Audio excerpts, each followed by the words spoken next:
Yo, I'm gonna give you guys some tips and tricks you can use against Orianna. I'm a Challenger Z1 trick on EOS who peaked 1200 LP this season. I upload regularly, so if Z content interests you, do subscribe. I also stream Grandmaster Challenger solo queue on Twitch during most evenings, so check out the description for that. For the runes, you have multiple options. If you want to go Conqueror with Flash and Ignite, I'll take this page. If you want to go Conqueror with Flash and Teleport, I'll take this page. If you want to take First Strike with either Flash Ignite or Flash Teleport, this page is viable, but the best page in my opinion is taking this page with Flash and Teleport. So we go First Strike and then we go Magical Footwear. We can change this to DMAT or just keep Futures, both are fine. If you go DMAT, you want to use it on the cannons to push the waves faster to get good recalls or roam timers. Then we go Cosmic Insight because it's the best one there.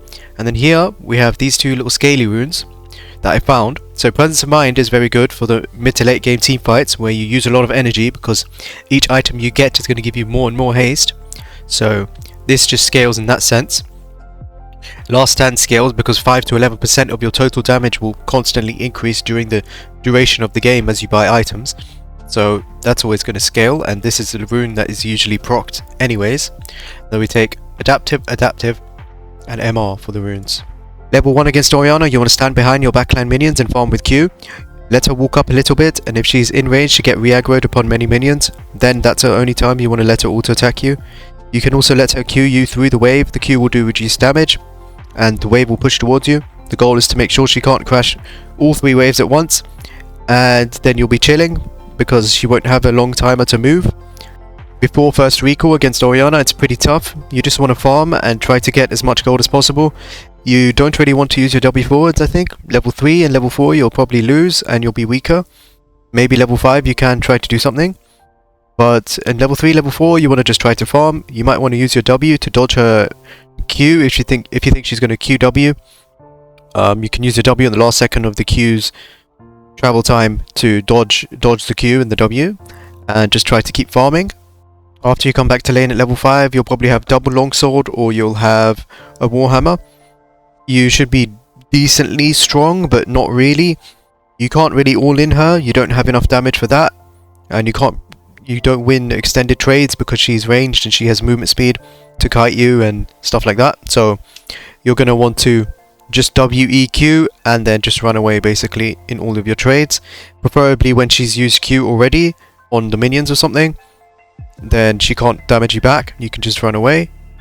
In general, however, throughout the entire laning phase against Orianna, it's usually best to wait for your teammate to come and gank her because you would win the 2v2s and the 3v3s from level 5, 6 and above against Orianna.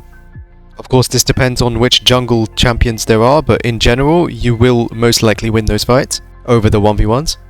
A good way to all-in Orianna after level 6, say we're both 50% HP, we can walk up, WE, she's going to QW you, that's fine, don't take your W. You're going to want to WEQ and then walk away. She's going to QW you and probably E herself for the damage against your shurikens, right? And then so her Q is down and her E is down. Then you're going to want to walk away a bit and then let her walk up, and if she throws Q out again, your W will still be there. So you can take your shadow. As soon as she uses her second Q there, she will have no Q and no E, which means she can't get the ball back, and that means she can't ult you if you take your W2. So as soon as you see the second Q from her, you take the W2, you ult her, and then you throw your Qs out immediately. She can't get the ball back, and she has to be out of range to get the ball back. Her Q is going to be down and her E is going to be down. So you have a timer there, or a little bit of time, to, you know, ult her, Q her, auto E, and then her Q is going to come back up again. But by then you should kill her, right? So that's a good way to all-in her that I like to use. However, usually around this time, you know, level 6, 7, 8, 9, it's good to try and fight with your team if you can, if the team can come to you. So if your jungler or your support can come to mid lane and make something happen there, it's usually better. It's usually more consistent because Orianna, she has her ult, but you can avoid it pretty easily and you can kind of kill her if you have some skirmishes going on. But if it's 1v1, it's a bit harder for sure. So that's usually the goal at that point of the game. Apart from that, you're going to want to farm up for your Hydra, get your item, And after laning phase, it gets a bit easier in the side lane, of course, because you can push the wave, and then you can go into fog, and then Orianna has to path there to the lane to catch the wave. You can sort of try to catch her out like that, or you can also wait until she comes to the lane, and then she's going to push the wave under her tower, and, you know, say for instance you're pushing top, you push top in, she's going to push the top wave that lands under her tower, and she's probably going to want to try to push the next wave as well, and on that next wave you can try and maybe try to kill her, right? If she uses her Q and you feel like you want to go in, you can try to kill her. If she's strong and she has good items, I think it's bad. But if you're ahead, then it's pretty free. The way that you would engage, if you open with WW ult, you're going to want to make sure that you actually have good item advantage. And usually you only want to do that when you have 2 items plus Ionian boots, because then your W will come back up. If you just WW ult auto E, then your W will be coming back up pretty quickly because you have enough ability haste. That's kind of a way to fight her. But if that's only if you're by yourself, and usually I guess that fight is not too good because it's better. You're better off trying to catch her out as she phase checks as she moves towards the lane. But you can go for that 1v1 if you're really far ahead. Also, if your teammate is there, obviously you can just gank her together, and that's kind of how you want to play, like the mid game sort of thing. You know, you just want to shove the waves, go into the fog, sweep the fog, play with your team a bit, try to get the skirmishes, the team fights, you know, try to catch her out as she's pathing, that sort of thing. You can also take jungle camps as you get prior in the mid game with your Hydra and stuff. You'll heal off them, which is really strong. You can take them really quickly. You'll be able to farm up. You should get a good CS lead through the mid game against Orianna. In late game team fights, you definitely want to go for flanks. It's very effective against Orianna.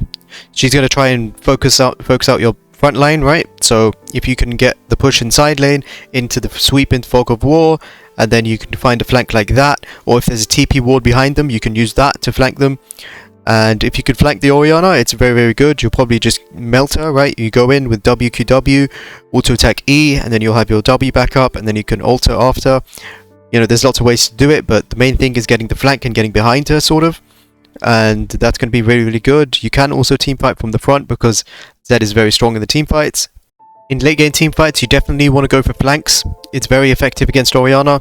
She's going to try and focus out your front line, right? So if you can get the push in side lane into the sweep in fog of war, and then you can find a flank like that, or if there's a TP ward behind them, you can use that to flank them. And if you can flank the Orianna, it's very, very good. You'll probably just melt her, right? You go in with WQW, auto attack E, and then you'll have your W back up, and then you can ult her after. You know, there's lots of ways to do it, but the main thing is getting the flank and getting behind her, sort of. And that's going to be really, really good. You can also team fight from the front because Zed is very strong in the team fights. That's basically it for the tips and tricks. The items are usually very standard. You can start Doran Shield if she has Airy. If she doesn't have Airy and she has Phase Rush, it's usually better to go Longsword Refillable or Longsword 3 Potions. Either way, you can just go Longsword Refillable all the time. Then you want to go Hydra, it's very standard, into Duskblade, into Black Cleaver, Grudge, Edge of Night or Serpents, whatever you need. You can go Black Cleaver a bit earlier, of course, depending on how ahead you are. For the skill order, you're going to want to do Q max into W into E. I think W max second is best. You'll be able to WW auto E her, and then you can W and you can keep chasing her down like that. It's very, very effective in the mid game, so that's what I do, and then I max E last and ult whenever I can. In summary, Orianna is a pretty annoying matchup early on, which just gets easier and easier as the game progresses and you get more items and more skirmishes and team fights happen. But that's basically it for this video. I hope it was useful, and I'll see you guys in the next one. Peace.